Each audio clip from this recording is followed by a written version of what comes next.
আসসালামু আলাইকুম ভিউয়ার্স, কেমন আছেন আপনারা? আশা করি অনেক ভালো আছেন। মানাস ক্রিয়েশন ইউটিউব চ্যানেলের ভিডিওগুলো নিয়মিত দেখার জন্য আপনাদের সকলকে অসংখ্য ধন্যবাদ। ভিউয়ার্স, 26শে মার্চ ও মাহে রমজানের শুভেচ্ছা পোস্টার দিতে দিতে আমি কিছুদিন আগে একটা স্টুডেন্ট আইডি কার্ডের পিএলপি ফাইল তৈরি করে রেখেছিলাম, সেটা দেওয়া হয়ে ওঠেনি। কিন্তু আজ দেখছি আমার কাছে ভিডিও করার কোনো টপিক নাই, যার কারণে এই পিএলপি ফাইলটা আমি আপনাদের সাথে এই ভিডিওর মাধ্যমে শেয়ার করতে যাচ্ছি। তবে এই ফাইলটা আপনাদের নিতে হলে সম্পূর্ণ ভিডিওটা না টেনে দেখতে হবে, কেননা ভিডিওর ডান দিকে কিছুক্ষণ পর পর একটা একটা করে মোট 3টা অক্ষর উঠবে। এই 3টা অক্ষর হলো এই পিএলপি ফাইলের পাসওয়ার্ড।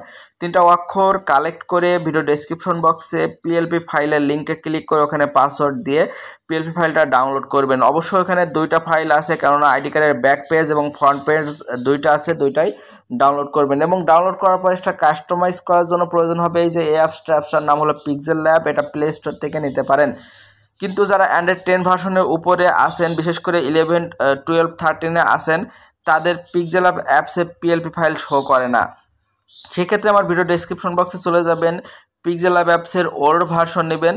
নেওয়ার পর ওখান থেকে ওইটা ইনস্টল করার পর ওপেন করলে এই ধরনের একটা ইন্টারফেস আসবে। এখানে ওই আইডি কার্ডটার ফ্রন্ট পেজ আনার জন্য বা ব্যাক পেজ আনার জন্য, যেটাই হোক না কেন, কোনো পিএলপি ফাইল আনার জন্য ডান দিকে উপর দেখতে পাচ্ছেন 3টা ডট আছে, এখানে ক্লিক করে ওপেন ডট পিএলপি ফাইলে ক্লিক করবেন। তাহলে একটা পপ আপ স্ক্রিন শো হবে। একদম উপরে দেখতে পারবেন যে 3টা অপশন আছে, এর ভিতর প্রথম অপশন ডট পিএলপি, এটার উপর ক্লিক করে আপনার ফোনের ডাউনলোড ফোল্ডারটা ওপেন করবেন। ওপেন করার পরে সেই ফোল্ডারের নিচের দিকে স্লাইড করে চলে যাবেন। যদি সঠিকভাবে ডাউনলোড করে থাকেন তাহলে এখানে আসলে দেখতে পারবেন যে স্টুডেন্ট আইডি কার্ড পিএলপি এবং student ID card back page PLP. তো আমি একটা ফ্রন্ট পেজে প্রথমে এই ফ্রন্ট পেজটার উপর ক্লিক করলাম। ক্লিক করার পর ওপেন অ্যান্ড অ্যাডে ক্লিক করে এটা কাস্টমাইজ করে দেখাচ্ছি।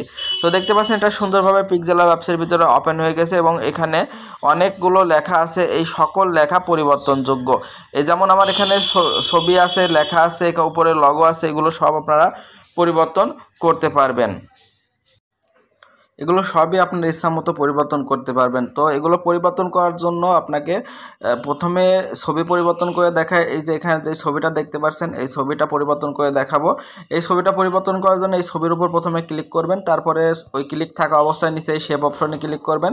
তারপর এখানে যে অপশনগুলো দেখতে পাচ্ছেন এর ডান দিকে চলে আসলে দেখতে পাবেন এখানে টেক্সচার নামে একটা অপশন আছে, কি টেক্সচারে চলে যাবেন। যাওয়ার পরে এই যে এখানে গ্যালারি আইকন দেখতে পাচ্ছেন, এখানে ক্লিক করবেন এবং আপনার ফোনের গ্যালারি থেকে একটা ব্যাকগ্রাউন্ড রিমুভ করা ইমেজ আনবেন। আপনি যার ছবি ওখানে দিতে চান তার ছবির অবশ্যই ব্যাকগ্রাউন্ড রিমুভ করে আপনাকে আনতে হবে। আমার কাছে অলরেডি ব্যাকগ্রাউন্ড রিমুভ করা ফটো আছে, আমি এখান থেকে যে কোনো একটা ফটো ইম্পোর্ট করে নিলাম।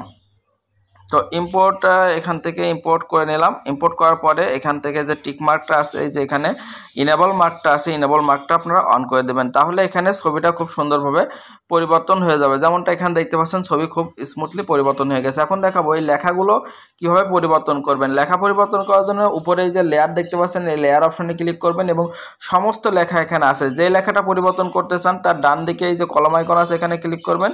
তারপরে আবারও কলম আইকনে ক্লিক করবেন। ক্লিক করার পর এটা পরিবর্তন করতে পারবেন। অর্থাৎ এখানে যতগুলো লেখা আছে সমস্ত লেখা পরিবর্তন করবেন। আমি আবারও দেখাই যে এই যে লেয়ার অপশনে ক্লিক করবেন এবং এখানের এই যে লেয়ারগুলোর লেখাগুলোর ডান দিকে কলম আইকনে ক্লিক করে লেখাগুলো পরিবর্তন করতে পারবেন। এখন দেখাবো এই লগোটা কিভাবে পরিবর্তন করবেন।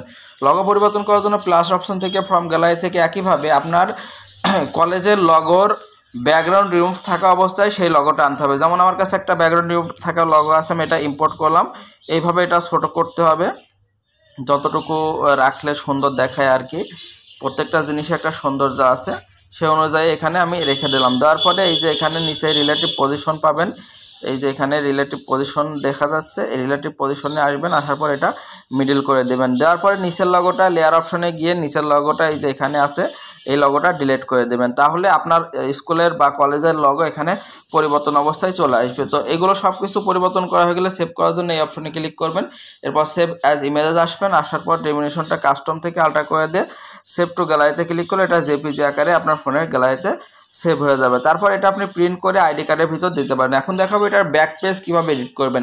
একইভাবে 3 ডটে যাবেন, তারপর ওপেন ডট পিএলপিতে যাবেন, তারপরে ডট পিএলপিতে যাবেন। যাওয়ার পরে ওই যে ডাউনলোড ফোল্ডারে আপনার 2টা পিএলপি পাবেন, সেখান থেকে এই যে student ID card back page, এটার উপর ক্লিক করে ওপেন অ্যান্ড অ্যাডে ক্লিক করলে এটা সুন্দরভাবে ওপেন হয়ে যাবে, যেমনটা দেখতে পাচ্ছেন ফোনের স্ক্রিনে। একইভাবে এই লেখাগুলোও এবং এই লগোটাও ওইটা যেভাবে দেখালাম পরিবর্তন করতে পারেন। তো বুঝতে পারলে অবশ্যই ভিডিওটা লাইক করবেন, কমেন্ট করবেন, বন্ধুদের সাথে শেয়ার করবেন।